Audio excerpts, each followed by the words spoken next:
એટલે આપણે જે પહેલું ચેપ્ટર ભણ્યા એ ગણ પરિચય, એટલે આ ગણ છે એ મેં કહ્યું એમ એ બધા જ ગણિતમાં વપરાય છે.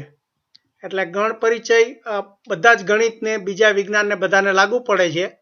અને એ બહુ અગત્યનું છે, કારણ કે હવે જે બધા જ ગણિતના જે સિદ્ધાંતો સાબિત કરવાના હોય છે, હવે ગણની પદ્ધતિનો ઉપયોગ કરીને બધા આ ગણિત શાસ્ત્રીઓ કરે છે. પછી બીજું ચેપ્ટર આપણે શીખ્યા કે વાસ્તવિક સંખ્યાઓ. એ વાસ્તવિક સંખ્યાઓ એ અંક ગણિતનું, એટલે કે એમાં બધા જ આપણે આંકડાને એવી રીતે કેવી રીતે એનો જે 4 ઓપરેશન થાય, સરવાળા, બાદબાકી, ગુણાકાર, ભાગાકાર, એ બધું શીખ્યા. હવે આ જે બહુપદી છે એ બીજગણિતનો વિષય છે, એટલે કે એની શાખા. આપણે ગણિતની 3 મુખ્ય શાખા, અંકગણિત, બીજગણિત અને ભૂમિતિ. એમાં આ બીજગણિતનો ભાગ થાય. તો હવે પેલા તો એ જ સમજીએ કે એટલે બીજગણિતનો ફાયદો શું, શા માટે બીજગણિત શીખવું પડે. તો જો આ શબ્દમાં જ એવું છે કે બીજ એટલે એક નાનું, એમ કે નાનું બી હોય, અને જેમ વડનું નાનું ટેટું હોય એમાંથી કેટલું મોટું બધું વડ થઈ જાય, એવી રીતે આમાં એક નાનું બીજ હોય છે કે એક્સની એવી વેલ્યુ કે એવી રીતે તમે આપો, આ એક્સની કિંમત તમારે 5 થાય, 5 લાખ થાય, 5 કરોડ થાય, એટલે ગમે તે એની સંખ્યા બદલા કરે. આવી રીતે એટલા માટે આને બીજગણિત કહે છે. બીજગણિતની આ બધી જે કિંમત હોય એની બદલા કરે છે, એટલા માટે એને બીજગણિત કહેવાય છે. હવે એમાં બે વસ્તુનો તફાવત તમને આનો તફાવત ખબર છે કે સમીકરણ કોને કહેવાય ને બહુપદી કોને કહેવાય? એનો તફાવત ખ્યાલ છે? અહીંયા આપણે બહુપદી છે, તો બહુપદી એટલે આ બહુપદી અને સમીકરણ આ બે જરા ગૂંચવાડાવાળા છે, એટલે પહેલા એનો આપણે તફાવત સમજી લઈએ. તમને કોઈને ખ્યાલ છે કે બહુપદી અને સમીકરણમાં તફાવત શું? ધારો કે અહીંયા મેં લખ્યું હોય કે આ 5x + 7 એવું લખ્યું હોય, અને અહીંયા 5x + 7 લખ્યું હોય બરાબર 0. તો તફાવત શું થયો બંનેમાં? હા,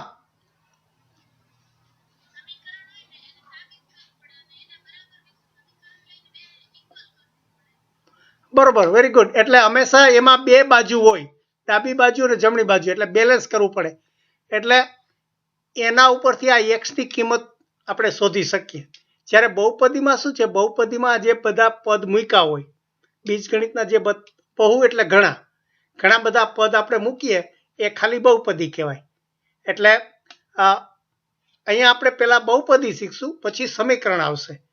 એટલે આ બહુપદીમાં આપણે શરૂઆત ક્યાંથી કરશું કે પેલા નાનેથી, કે એના અંગો પહેલા આપણે શીખી ગયા હતા. આમ તો કે આવી રીતે હું લખું કે 5x માથે 3 ની ઘાત હોય તો આના 3 અંગો થાય, એટલે આ જે છે એ સહગુણક કહેવાય. આગળ જે ગુણ હોય સહગુણક કહેવાય. પછી આ x છે એ એનો ચલ કહેવાય, અને આ 3 છે એ એની ઘાત કહેવાય. એટલે આ બહુપદીની અંદર આ રીતે આ 3 જે એના અંગો છે એના ઉપરથી હવે બહુપદી, એકપદી, દ્વિપદી, ત્રિપદી કેવી રીતે કહેવાય એ બધું પછી એના ઉપરથી સમજાશે. પણ પેલા પાયાની વસ્તુ આ કે આમાં 3 વસ્તુ હોય છે. તો સહગુણક હોય એ હંમેશા કોઈ સંખ્યા જ હોય. એટલે આને હું ax માથે n પણ લખી શકું. એટલે કે આ એ છે એની ફિક્સ કિંમત હોય, એ અચલ હોય. સહગુણક હોય એની કિંમત અચલ જ હોય. આ ચલ છે, આ ચલની કિંમત હવે બીજી બધી આપણે જ્યારે સમીકરણ કરીએ ત્યારે એની કિંમત એ ચલ એટલે ચાલતું ફરતું રહીએ, એટલે જેની કિંમત ફરતી રહીએ અને એનો બીજા ઉપર આધાર રાખે છે. એટલે આપણે ચલ ને અચલને એમ કહીએ કે આ ચલ છે એ ખોટા બોલો માણસ, ને અચલ છે એ સાચા બોલો માણસ, કે એક જ વસ્તુ પકડી રાખે. જ્યારે આમાં તમે આ 5x વત્તા 7 બરાબર 0 કરો, એને બદલે હું 2x વત્તા 3 બરાબર 0 કરું તો આ બંનેમાં એક્સની કિંમત જુદી જુદી આવે. એટલે જો આ પહેલાને આપણે છૂટું પાડીએ તો પણ ખબર છે કે પેલી બાજુ લઈ જાય તો 5x બરાબર -7 થાય, અને આ 5ને પેલી બાજુ લઈ જઈ તો -7/5 એવી કિંમત થાય આ પેલા. હવે બીજામાં x ની કિંમત શું થાય તો કે 2x બરાબર -3, અને આ 2 ને બીજી બાજુ લઈ જઈએ તો -3/2. એટલે આ બંનેમાં x જ છે, આ બંને સમીકરણમાં x જ છે, પણ આ x ની કિંમત આ બીજી જે સંખ્યાઓ છે એના ઉપર આધાર રાખે છે, એટલે કે બદલતી રહે છે, એટલા માટે એને ચલ કહેવામાં આવે છે. એટલે અહીંથી બસ શરૂઆત થાય કે આ જે બીજગણિતના જે પદ હોય છે, આ પદ હોય છે એ પદના 3 અંગો થાય છે, એક સહગુણક, એક ચલ અને બીજું ઘાત. હવે આપણે એના આ જે ચોપડીમાં છે એક પછી એક ધીરે ધીરે વિકાસ થતો થાય છે. એટલે આમ તો ઘણું બધું કોમ્પ્લિકેટેડ થઈ જાય છે કે બીજગણિતમાં હું ગમે એટલું લખી શકું કે px એટલે કે આ ફંક્શન કે પ્રોસેસ કે ઘણી વખત fx વપરાતું હોય છે અંગ્રેજીમાં ફંક્શન x. પછી આમાં ગમે એટલું લાંબુ હોય કે 5x ની માથે 3 ની ઘાત વત્તા 2x ની માથે 2 ની ઘાત વત્તા x વત્તા 7, આટલું બધું ગમે એટલું લાંબુ પદ આપણે મૂકી શકીએ, પણ એને ટૂંકમાં આવી રીતે દર્શાવી શકાય. એટલે આ બીજગણિતમાં આપણે આ શોર્ટકટ આવી રીતે લઈ શકીએ. તો હવે આપણે ધીરે ધીરે આ એક એક વસ્તુ જોતા જઈએ કે પહેલાં તો એકપદી, દ્વિપદી અને ત્રિપદી શું એ પહેલાં જોઈ લઈએ. કે જો કે આપણે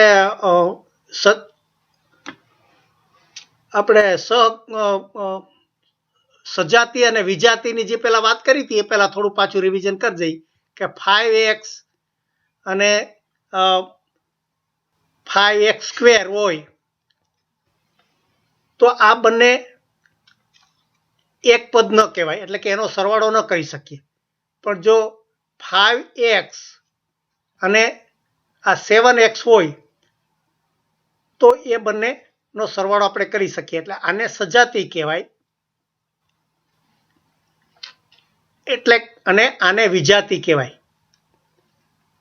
સજાતી અને વિજાતીમાં ફેર શું આવ્યો કે આ બંનેની માથે એની જે ઘાત છે, આ x ની માથે 1 ની ઘાત થઈ, અહીંયા આ x ની માથે 1 ની ઘાત થઈ, અહીંયા 2 ની ઘાત થઈ, એટલે બંનેની ઘાત જુદી હોય અને તો એ વિજાતી થઈ જાય. અહીંયા આપણે આ એક જ ચલની વાત કરીએ છીએ, આ એક જ છે, પણ એને બદલે આપણે જો બે પણ ચલ હોઈ શકે કે 5xy વત્તા 3x² y, આમ પણ હોઈ શકે. તો આ બે ચલ થયા, આ બે ચલની વાત આવી કે આ x પણ ચલ છે અને y પણ ચલ છે, અને અહીંયા x² ચલ છે, એટલે કે x ચલ છે અને y ચલ, પણ એ બંને વિજાતી થાય. કારણ કે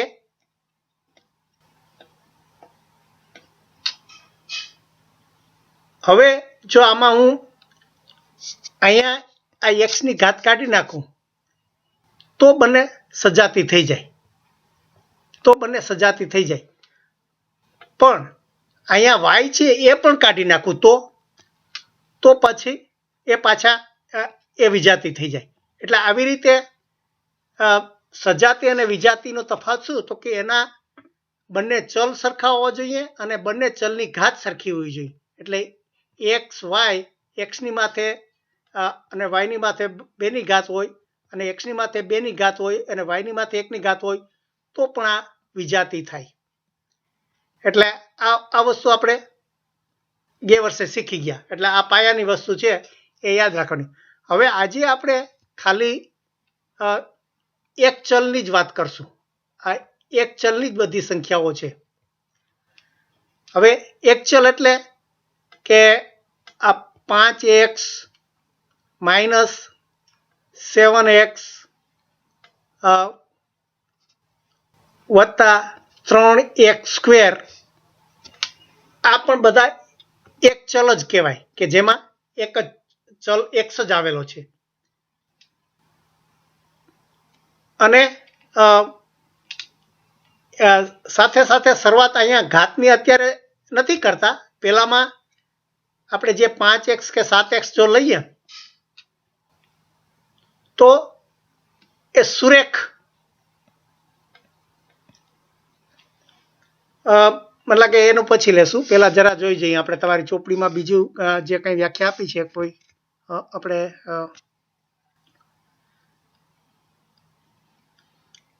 કે એક તો આપણે ચલની વાત કરી, ચલ ને અચલ એ બંને આ રીતે વ્યાખ્યા સમજી લીધા કે જેની કિંમત બીજા ઉપર આધાર રાખે છે એ ચલ કહેવાય. પછી આ બેઝિક પદાવલી અને એની વાત. બેઝિક પદાવલી એટલે શું? તો કે આ અમે કીધું ને કે આ બહુપદી અને સમીકરણનો તફાવત. એટલે આપણે આ જે 5x માં 7x ભેળવીએ એની જે બધી ક્રિયાઓ કરતા હતા એને એલ્જિબ્રિક એક્સપ્રેશન એટલે બેઝિક પદાવલીઓ, અને આવી રીતે સરવાળા કરીએ અથવા તો બાદબાકી કરીએ કે 7x છે એમાં હંમેશા એ બંને સજાતી હોવા જોઈએ. એવી રીતે ગુણાકાર કરી શકીએ કે 5x ગુણ્યા 7x એટલે અથવા તો 7x ભાગ્યા 5x. આ બધા જે સરવાળા બાદબાકી ગુણાકાર ભાગાકાર કર્યા હતા એને આપણે એલ્જિબ્રિક એક્સપ્રેશન એટલે બેઝિક પદાવલી કહી શકીએ. અને પછી એના આ બધા દાખલા આપે છે. એટલે આપણે આમાં બીજું હમણાં કશું નહીં લઈએ.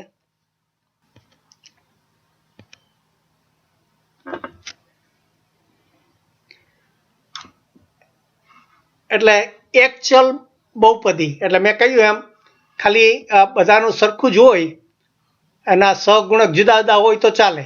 આ x ની માથે n ની ઘાત આપણે કહી હતી તો એવી રીતે આપણે આ bx ની માથે આપણે n-1 ઘાત પણ કહી શકીએ.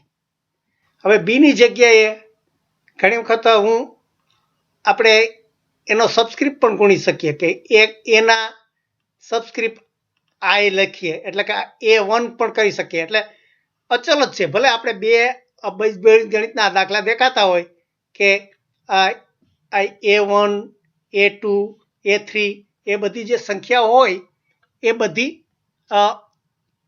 અચલ જ છે. એટલે અહીંયા એને મોટી બહુપદી કરી છે કે એક પદી આપણે ax એક પદી કરીને માથે n ની ઘાત કરી તો એને જો વધારે આગળ વધારીએ તો આને an x⁻n પણ આપણે કહી શકીએ. એટલે કે આ n ની કિંમત છે એ હંમેશા n છે એ આપણે આ ઝેડનો પૂર્ણાંક સંખ્યાનો સભ્ય છે એમ કહી શકાય.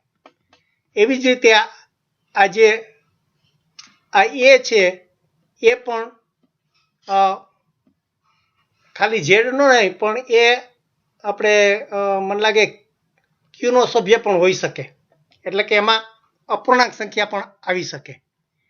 એટલે આવી રીતે આ સહગુણક અને ઘાત એ બંનેની આપણે આ રીતે લિમિટ આપી. એટલે આ એક ચલ છે એ હમણાં બીજગણિતનો જ રહેશે. એટલે પછી આને અહીંયા જે દાખલો આપ્યો છે કે આ બહુપદી કોને કહેવાય એનો જનરલ ફોર્મ શું કહેવાય? an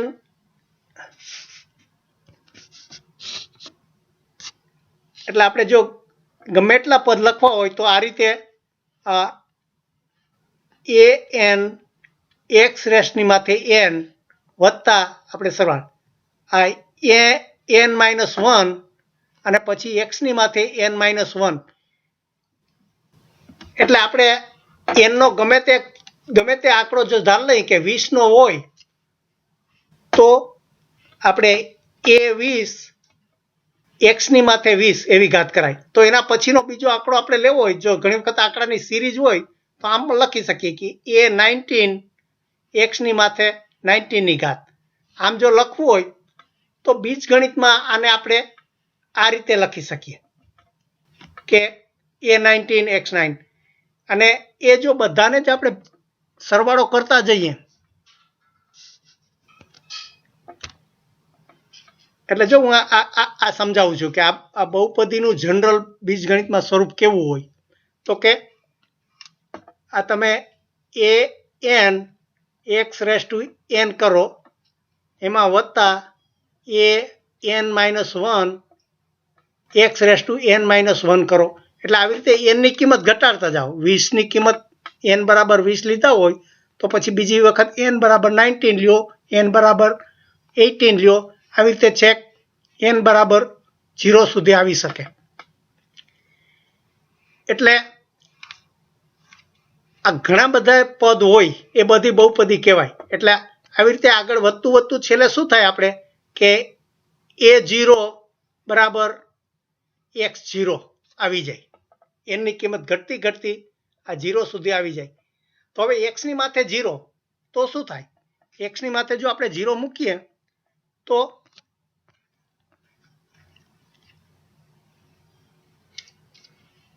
આપણે ગમે તે વસ્તુની ઘાત 0 કરીએ, આ 5ની સંખ્યા હોય એની માથે શૂન્યની ઘાત હોય તો એનો જવાબ હંમેશા 1 જ આવે.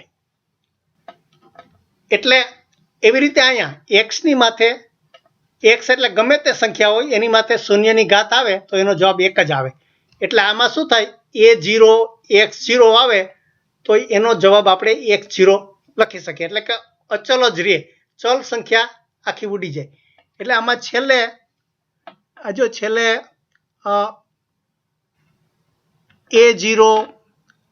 આવી રીતે રહેતા a0 આપણે સંખ્યા આવી, અને એમાં પછી આ શરત મૂકી કે આપણે આ a છે n છે એ બધા જે છે એ બીજગણિતની રીતે આપણે ગણની રીતે એને કહેવું પડે કે જે આપણે આ a ને x ને બધા લીધા છે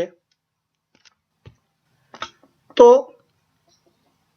એની લિમિટ શું? તો કે આ a છે એટલે કે a1 છે કે a2 છે કે અહીંયાથી માંડીને આવી રીતે છે n સુધી આપણે જે બધી સંખ્યાઓ લીધી એ બધી r ના સભ્યો છે. એટલે r એટલે આપણને ખબર છે કે r માં શું આવે, -3 આવે, 1.5 આવે, √2 આવે, આ ગમે તે હોઈ શકે. એટલે આપણો આ અચલ છે, સહગુણક છે. આ સહગુણક છે એ ગમે તે હોઈ શકે. પછી આ બીજું શું કીધું છે, અને n ની કિંમત શું કીધી કે n ની કિંમત, n કોનો સભ્ય છે? તો કે આ પ્રાકૃતિક સંખ્યા n વત્તા અને એની સાથે યોગ ગણ 0. એટલે ટૂંકમાં આ આપણે જે w શીખ્યા હતા એ, પણ મેં કહ્યું ને કે આ w નો મોટે ભાગે ઉપયોગ નથી કરતા, આ n નો જ ઉપયોગ કરે છે. તો તમારે w જોઈએ છે. આપણે આ n ની કિંમત મેં કીધું ને કે n ની કિંમત 0 પણ હોઈ શકે. તો આપણે આ n છે ગણ એમાં 0 નથી આવતો, એ 1 2 3 4 એવી રીતે નંબર આવે છે. તો આપણે n ને 0 કરવો હોય તો શું કરવું પડે? તો કે આ n નો જે ગણ છે એમાં આપણે યોગ ગણ કરીએ અને આ જે નવો ગણ ઉમેરીએ, આ જેની સંખ્યા આ 0 છે અહીંયા, જેનો એક સભ્ય 0 હોય, એટલે ટૂંકમાં આમાં આપણે ભેળવી દઈએ તો આનો જવાબ શું થાય, આ ઉમેરીએ તો આમાં આ 0 1 2 3 આવી રીતે થઈ જાય. મને લાગે આપણે 19 મિનિટ થઈ ગઈ છે એટલે અહીંયા સ્ટોપ કરીને પછી પાછું ચાલુ કરીએ.